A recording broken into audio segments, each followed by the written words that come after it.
His blood pressure's dropping, Sarah. It's a tension pneumothorax. Forget the x-ray. Give me the 14G needle. Come on, doctor. Army Ranger medic worked as a small-town nurse. When highway catastrophe hit, everyone learned her true identity. The call came in at 3:47 p.m. on a Tuesday that would change everything at Milbrook Community Clinic. Multi-vehicle accident on Highway 9. 18 casualties inbound. ETA 5 minutes. Sarah Martinez looked up from the patient chart she'd been reviewing, her weathered hands already moving toward the supply cabinet with practiced efficiency. To her colleagues, she was just the quiet floor nurse who worked double shifts without complaint and somehow always knew exactly what to do in emergencies. But as ambulance sirens wailed in the distance, something shifted in Sarah's demeanor. Her movements became more precise, her voice carried new authority, and her dark eyes held the focused intensity of someone who'd seen worse than rural Kentucky could imagine.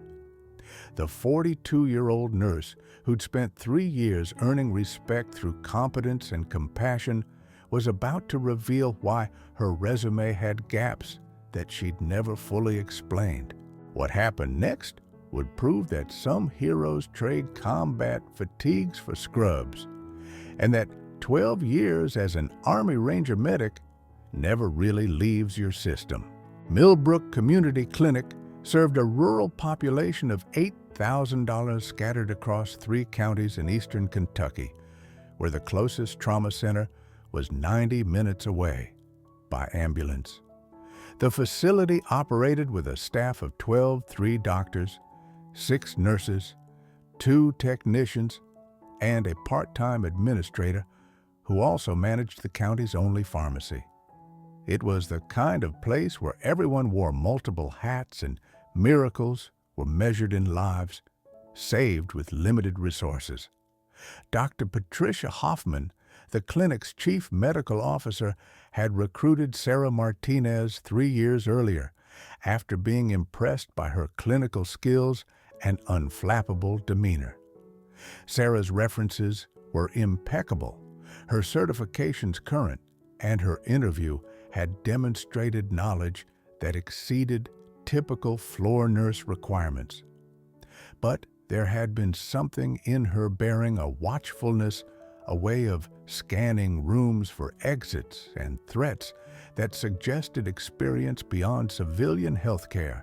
The clinic's normal capacity was designed for routine medical care, family practice, minor emergencies, basic surgical procedures, and stabilization for transport to larger facilities. The staff was competent and dedicated, but they'd never faced mass casualty events that required triage protocols, resource allocation under pressure, and the kind of rapid decision-making that meant the difference between life and death for multiple patients simultaneously. Sarah Martinez carried herself with the quiet confidence of someone who'd earned respect in places where mistakes had permanent consequences. At 5'6", with graying hair pulled back in a regulation bun, she moved through the clinic with economic efficiency that wasted no motion or time. Her colleagues appreciated her reliability, her willingness to work overtime without complaint, and her uncanny ability to anticipate doctors' needs before they voiced them. What they didn't know was that Sarah's medical training had been conducted in field hospitals in Afghanistan and Iraq, where she'd learned to perform emergency surgery with mortar rounds falling nearby, and to triage mass casualties with resources that made Milbrook's limitations seem luxurious. Her gentle bedside manner with elderly patients and frightened children, masked hands that had performed battlefield amputations, and her calm voice had once talked wounded soldiers through procedures that kept them alive until evacuation helicopters arrived. The 3 gaps in Sarah's resume corresponded to deployments that remained classified medical missions in support of special operations that didn't officially exist. Her transition from Army Ranger medic to civilian nurse had been difficult and necessary PTSD symptoms that made military service unsustainable, but skills that translated perfectly to emergency medicine in underserved communities where every patient mattered and every decision counted. The broader context was a healthcare system struggling to serve rural populations with limited resources and recruitment challenges. Experienced medical professionals gravitated toward urban centers where pay was higher and opportunities more diverse, leaving places like Milbrook dependent on providers who worked there from calling rather than career advancement. Sarah represented a growing trend of military veterans transitioning to civilian healthcare, bringing skills and experience that were invaluable but often unrecognized. The afternoon of Highway 9 would test every resource the clinic possessed while revealing capabilities that none of the staff knew they had. The multi-vehicle accident involved 2 tractor-trailers, a school bus, and 7 passenger vehicles, creating injury patterns that ranged from minor cuts to life-threatening trauma. The nearest trauma center was overwhelmed with their own emergency, making Milbrook the primary care facility for casualties that would challenge even major hospitals. Sarah's transformation from quiet floor nurse to emergency coordinator would demonstrate the difference between theoretical knowledge and practical experience, between civilian medical training and combat-tested expertise. The crisis would reveal not just her military background, but the leadership abilities that had once coordinated medical support for special operations teams in the world's most dangerous environments. The first ambulance arrived with 2 paramedics struggling to maintain composure as they rolled out a stretcher carrying a teenage girl with massive head trauma. 16-year-old female, unresponsive, suspected brain injury, vitals unstable. EMT Johnson reported to Dr. Hoffman, his voice betraying the stress of someone who'd never seen injuries this severe. Sarah's assessment was immediate and professional. Bay 2 full trauma setup. I'll assist. Her voice carried an authority that hadn't been there moments before, and her movements demonstrated familiarity with mass casualty protocols that the clinic had never implemented because they'd never been needed. The second ambulance was seconds behind, carrying an elderly man with chest trauma and a young mother whose leg was bent at an impossible angle. Dr. Martinez, the clinic's family practice physician, looked overwhelmed as he tried to assess both patients, while Sarah moved between them with practiced efficiency. Doctor, the chest trauma needs immediate attention, probable pneumothorax. The leg fracture is serious, but stable. I can handle the preliminary work while you focus on the pneumothorax.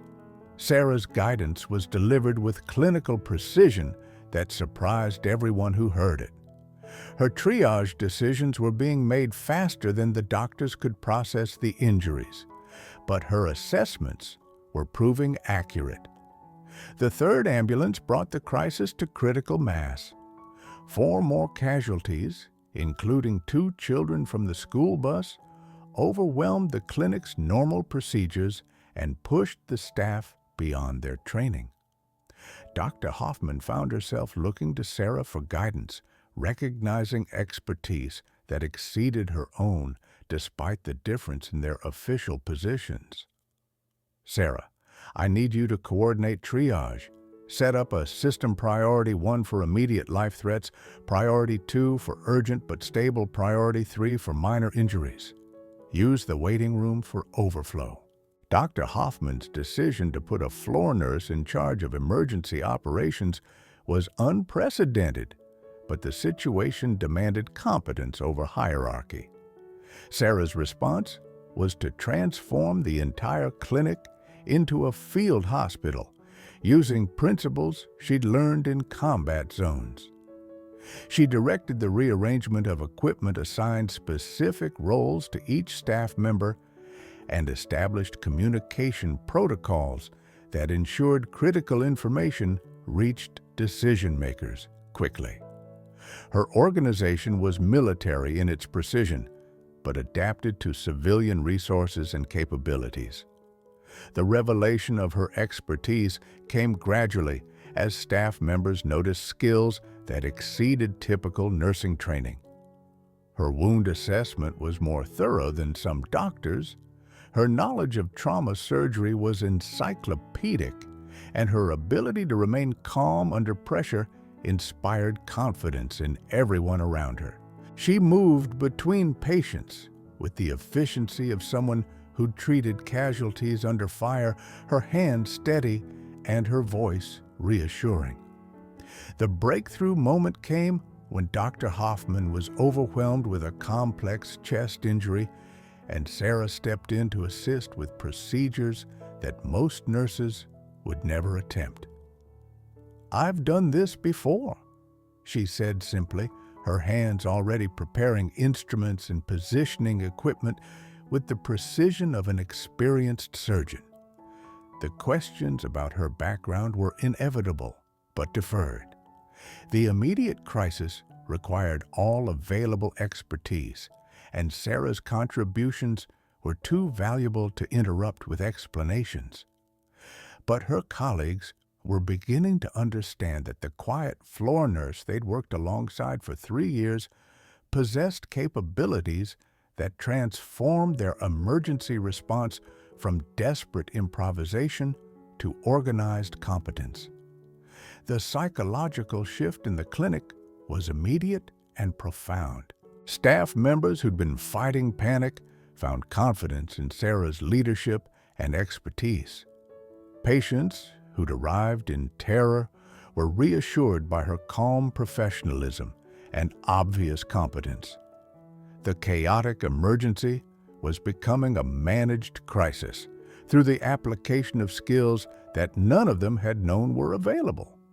As more ambulances arrived and the casualty count continued climbing, Sarah's military background became increasingly evident in her leadership style, her organizational skills, and her ability to make life-or-death decisions under extreme pressure.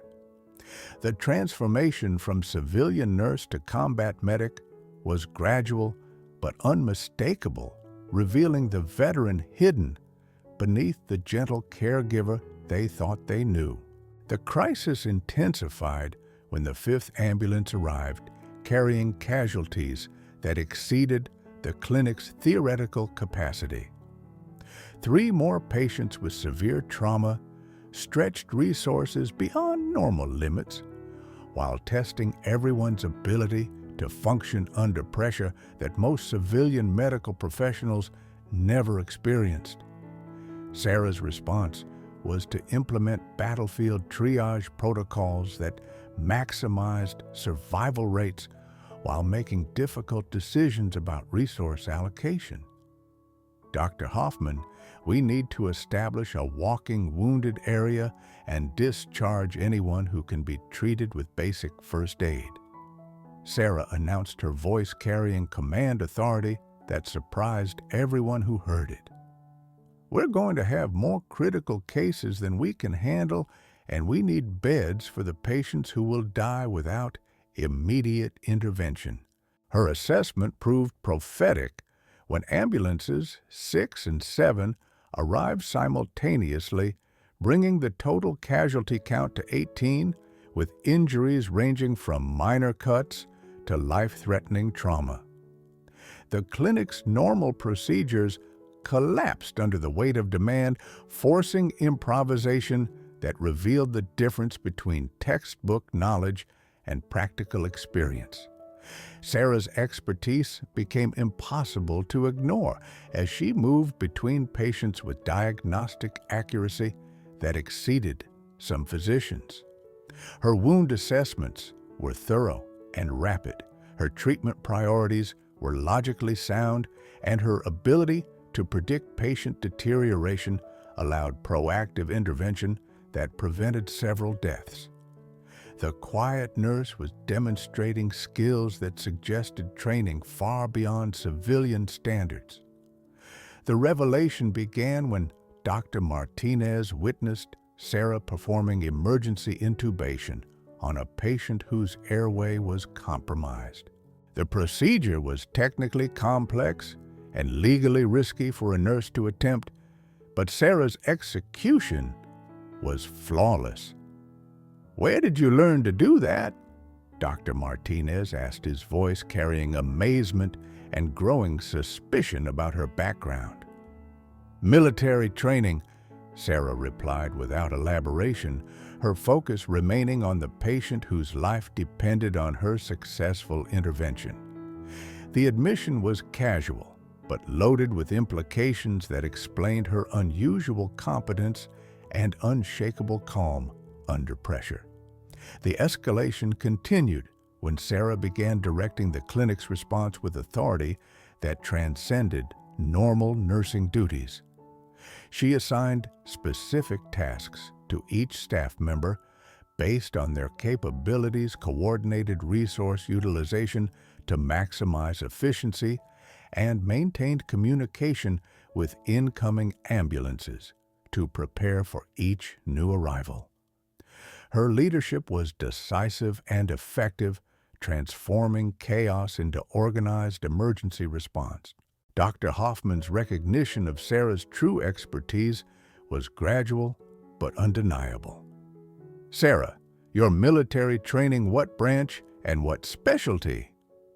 The question was asked between patients during a brief lull in the controlled chaos that Sarah had orchestrated. "Army Rangers Special Operations Medic, 12 years active duty." Sarah's response was delivered with pride, but without boastfulness. 3 deployments, mostly classified operations, transitioned to civilian nursing 3 years ago.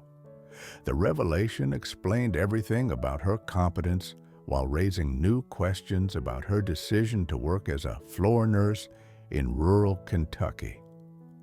The staff's reaction was immediate and transformative. Colleagues who'd viewed Sarah as competent but unremarkable suddenly understood that they'd been working alongside someone whose medical experience exceeded their own. The quiet nurse, who'd always been available for overtime shifts and difficult procedures, was revealed as a combat veteran whose expertise could save lives in ways they'd never imagined. The psychological impact on the clinic's operations was profound. Staff members who'd been overwhelmed by the emergency found confidence in Sarah's leadership and expertise. Her calm demeanor and obvious competence reassured patients while inspiring trust among colleagues who'd never faced mass casualty events. The crisis was becoming manageable through the application of military medical protocols adapted to civilian resources.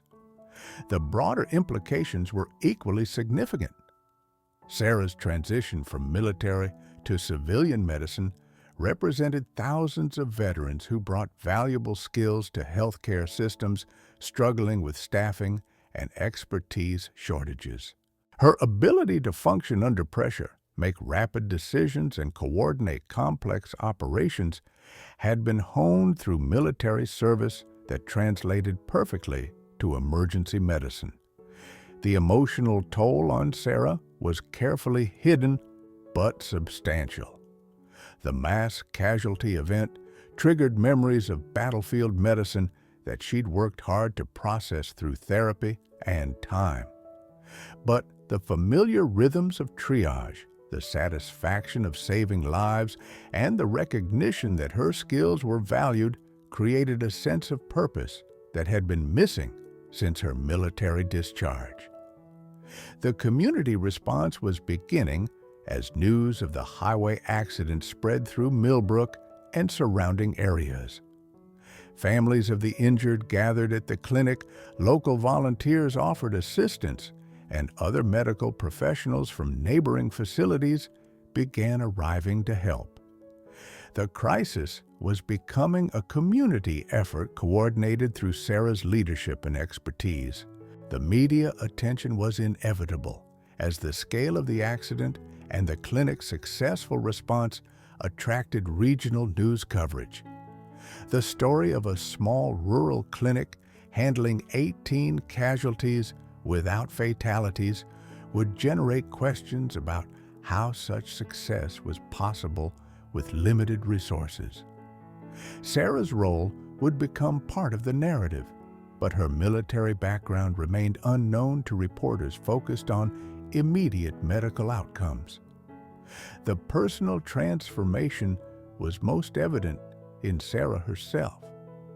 The reserved floor nurse who'd spent 3 years avoiding attention was emerging as a natural leader whose expertise and judgment were essential to the clinic's operations.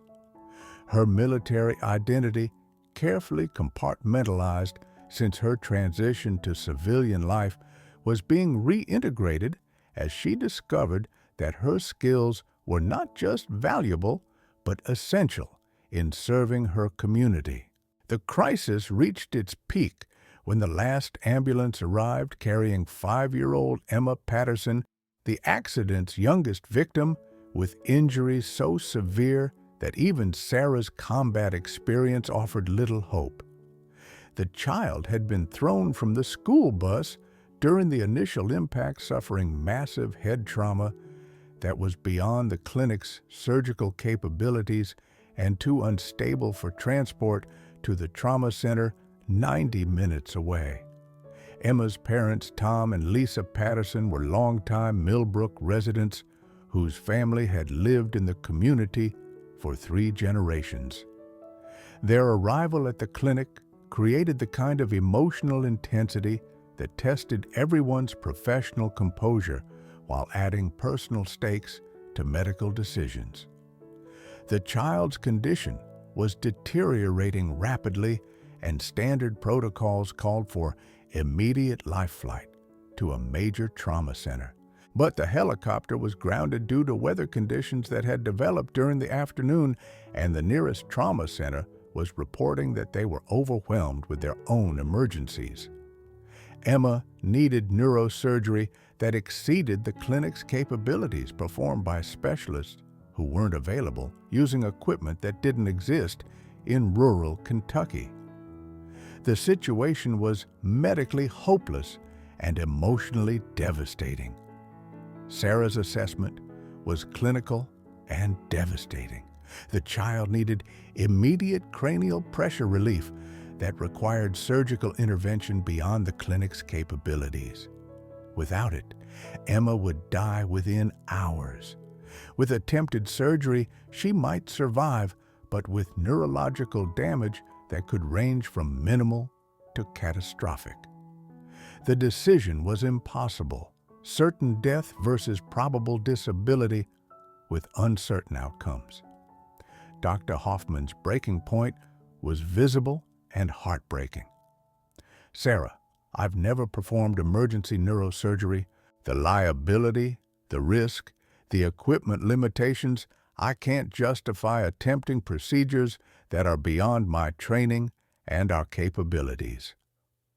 Her confession was honest, but devastating, acknowledging professional limitations while accepting that a child would die because of resource constraints. The darkest moment came when Sarah realized that her combat experience included procedures that might save Emma's life, but performing them would require revealing the full extent of her military medical training. She'd performed battlefield neurosurgery under fire-relieving cranial pressure with improvised equipment in conditions that made the clinic's limitations seem luxurious. But civilian medicine operated under different legal and ethical frameworks that complicated emergency procedures. Dr. Hoffman, I can guide you through the procedure. Sarah offered her voice, carrying the weight of someone who understood the stakes. I've done emergency craniotomies in the field multiple times with success rates that justify the risk when the alternative is certain death. Her revelation was both offer and confession, acknowledging capabilities that exceeded normal nursing scope while proposing action that could save a child's life. The legal and ethical implications were staggering. Sarah's military training included procedures that civilian nurses weren't licensed to perform, while her guidance would require Dr. Hoffman to attempt surgery beyond her experience and training. The malpractice risks were enormous, but the alternative was watching a 5-year-old die when potentially life-saving intervention was available. Tom Patterson's plea cut through the professional deliberation with parental desperation that transcended legal concerns. Please, Dr. Hoffman, Sarah, if there's anything you can do, anything at all, we're begging you to try. We can't lose Emma. She's our only child. His words carried the weight of absolute trust in medical professionals who were being asked to exceed their normal limitations. The community pressure was intense and immediate. Emma's extended family filled the clinic's waiting room, their presence creating an emotional atmosphere that made clinical detachment impossible. These weren't anonymous casualties, but neighbors, friends, and family members whose lives would be forever changed by medical decisions made in the next few minutes. Sarah's internal conflict was profound and personal. Her military oath had required her to preserve life regardless of personal risk, but her civilian career demanded adherence to legal and professional boundaries that might prevent life-saving intervention. The tension between warrior medic and civilian nurse was creating moral crisis that tested her fundamental identity and values. The time pressure was relentless and unforgiving. Emma's condition was deteriorating. With each passing minute, her neurological responses becoming less predictable and more ominous.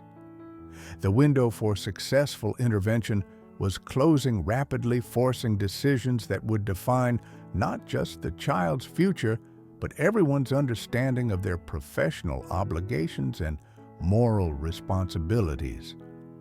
The moment of truth arrived when Sarah made the decision that would define her civilian medical career. Dr. Hoffman, I'm going to talk you through the procedure step by step. I'll take full responsibility for the guidance and the outcomes.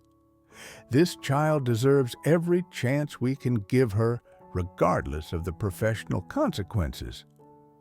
Her words committed both of them to attempting procedures that could save Emma's life or destroy their careers, but doing nothing guaranteed tragedy that they could prevent.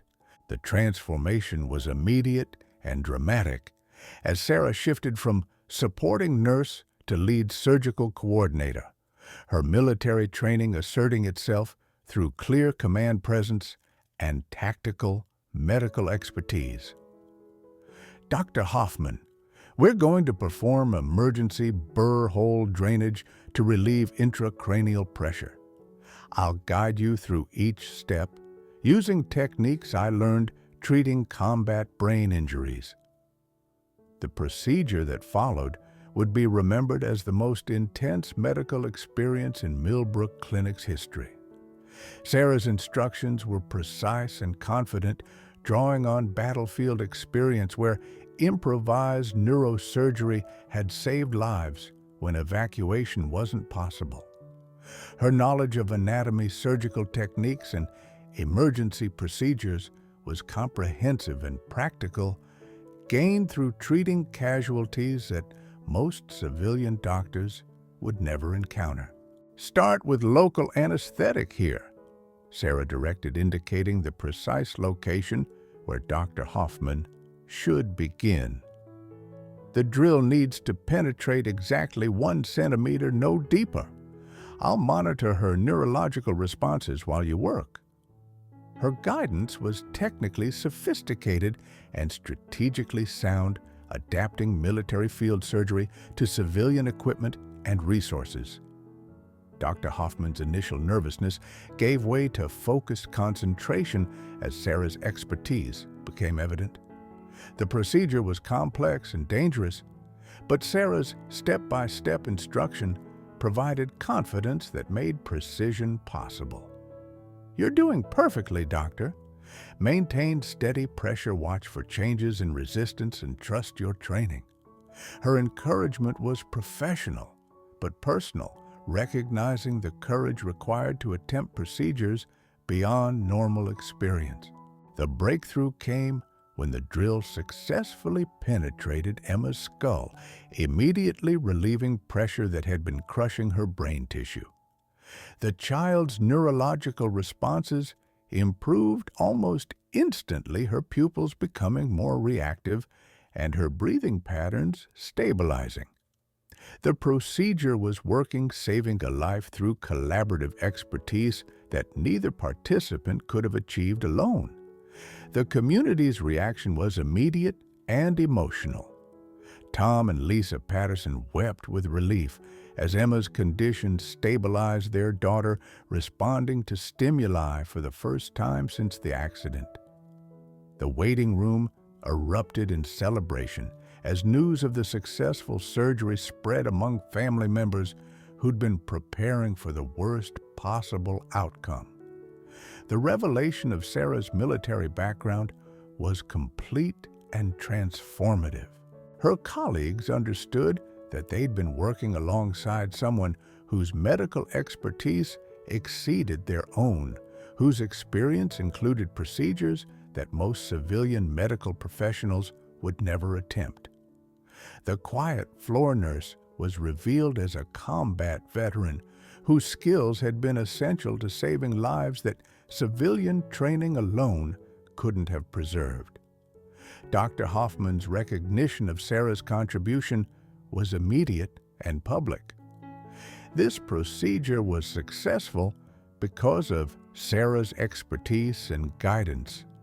Her military medical training provided knowledge that saved Emma's life and demonstrated capabilities that our clinic didn't know we possessed. The acknowledgement was both professional recognition and personal gratitude for collaboration that had achieved the impossible. The broader implications were significant for everyone involved. Sarah's transition from military to civilian medicine was validated through her ability to apply combat-tested skills to community healthcare needs. Her expertise had bridged the gap between battlefield medicine and rural healthcare, demonstrating that veteran medical professionals brought invaluable capabilities to civilian medical systems. The media attention that followed was intense but carefully managed. The story of a small-town clinic saving 18 lives, including a child who'd required emergency neurosurgery, attracted regional and national coverage. Sarah's military background became part of the narrative, highlighting the contributions that veteran healthcare professionals made to underserved communities. The hospital administration's response was swift and comprehensive. Sarah was promoted to Emergency Care Coordinator, a new position created to utilize her expertise while providing leadership for future crisis situations. The promotion included additional training for other staff members in mass casualty response, ensuring that the clinic could handle similar emergencies with improved coordination and effectiveness. The community's transformation was equally significant. Milbrook residents who'd taken their clinic for granted suddenly understood that they possessed medical capabilities that exceeded expectations. The successful response to the highway accident became a source of community pride while generating support for facility improvements and staff expansion. Sarah's personal resolution was complex and deeply satisfying. The crisis had forced her to integrate her military identity with her civilian career, demonstrating that her combat experience was valuable rather than problematic. The skills she'd developed as an Army Ranger medic were essential to serving her adopted community, providing purpose and recognition that had been missing since her transition from military service. The psychological healing was equally important. Sarah's successful application of military medical skills to civilian emergencies proved that her training had positive applications beyond combat situations. The validation helped resolve identity conflicts that had complicated her transition while providing confidence that her experience was asset rather than liability. Emma Patterson's recovery was remarkable and complete. The emergency surgery had prevented brain damage while preserving cognitive function that would have been lost without immediate intervention. Her successful outcome became testament to collaborative medical expertise and willingness to exceed normal protocols when lives were at stake. The long-term changes were comprehensive and lasting. The clinic implemented new emergency protocols based on Sarah's military medical experience, while staff training was expanded to include mass casualty response and advanced trauma procedures. The improvements transformed Milbrook from basic healthcare facility to regional emergency resource. The veteran community's response was immediate and supportive. Sarah's story inspired other veteran medical professionals to consider civilian healthcare careers while demonstrating that military experience was a valuable asset in serving underserved communities. Her success became a recruiting tool for programs designed to transition military medical personnel to civilian practice. The final ceremony was held 6 months later when Emma Patterson returned to the clinic for her follow-up appointment, her complete recovery evident in her bright smile and active behavior. The event became a celebration of successful collaboration between military expertise and civilian healthcare, demonstrating what was possible when communities recognized and utilized the skills that veterans brought to civilian service. Sarah's reflection on the experience was characteristically modest, but deeply meaningful. I never expected to use my military medical training in civilian practice, but that day showed me that all my experiences, military and civilian, can serve this community. The transition from Army Ranger medic to rural nurse wasn't an end to my military service, it was a continuation of the mission to preserve life and serve others. The lasting impact extended far beyond Milbrook as Sarah's story influenced healthcare policy and veteran transition programs. Her successful integration of military medical expertise into civilian practice became model for similar programs nationwide, demonstrating that veteran healthcare professionals could address staffing shortages while bringing invaluable experience to underserved communities. The universal message was clear. Military service provides skills and experience that translate directly to civilian healthcare. Veteran medical professionals represent untapped resources for addressing healthcare shortages, and the transition from military to civilian medicine can benefit both individuals and communities when supported by recognition and opportunity. The Sarah Martinez protocol became the standard for integrating veteran medical professionals into civilian healthcare systems throughout Kentucky and surrounding states. Her successful transition from Army Ranger medic to rural nurse demonstrated that military medical experience could address staffing shortages while bringing advanced capabilities to underserved communities. The model influenced healthcare recruitment strategies that specifically targeted veteran medical personnel for rural and emergency medicine positions. The immediate consequences transformed Milbrook Community Clinic into a regional leader in emergency medicine and mass casualty response. Sarah's expertise was formally recognized through her promotion to Emergency Medical Coordinator, while her protocols were implemented throughout the clinic's operations. The facility received state recognition for its response to the Highway 9 accident, with Sarah's leadership cited as the primary factor in achieving 0 fatalities among 18 serious casualties. The broader impact extended throughout the healthcare industry as Sarah's story inspired other veteran medical professionals to pursue civilian careers.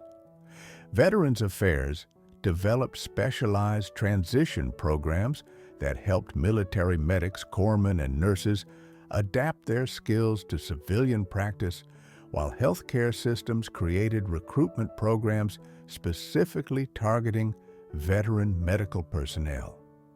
The initiatives addressed critical staffing shortages while utilizing expertise that was uniquely valuable in emergency and trauma medicine. Sarah's training programs became mandatory for rural healthcare facilities throughout the region.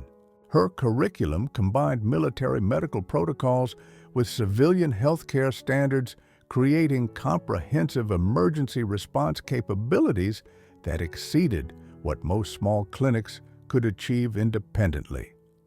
The training was particularly valuable for facilities serving remote areas where advanced medical care was hours away, and local capabilities could mean the difference between life and death. The legislative impact was equally significant as Sarah's case study influenced federal policy on veteran healthcare transitions.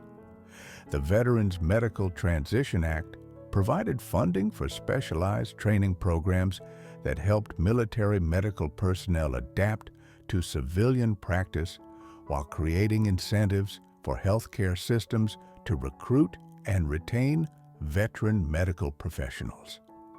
The legislation recognized that veteran medical expertise was a national resource that could address healthcare shortages while serving communities that needed advanced capabilities. Emma Patterson's complete recovery became a symbol of what was possible when veteran expertise was properly utilized in civilian healthcare. Her story was featured in medical journals and veteran transition programs as evidence that military medical training provided capabilities that could save lives in civilian settings. The case study demonstrated that veteran medical professionals brought not just technical skills, but judgment and decision-making abilities that were essential in crisis situations. Sarah's personal fulfillment in civilian practice inspired other veterans struggling with military to civilian transitions. Her demonstration that military medical skills were valuable and applicable in civilian contexts helped resolve identity conflicts that complicated many veterans' career transitions. Her success proved that military service was preparation for continued service rather than impediment to civilian careers. The long-term cultural impact was profound and lasting. Rural communities gained new appreciation for the medical expertise that veteran residents could provide, while healthcare systems recognized that military medical experience was asset rather than curiosity.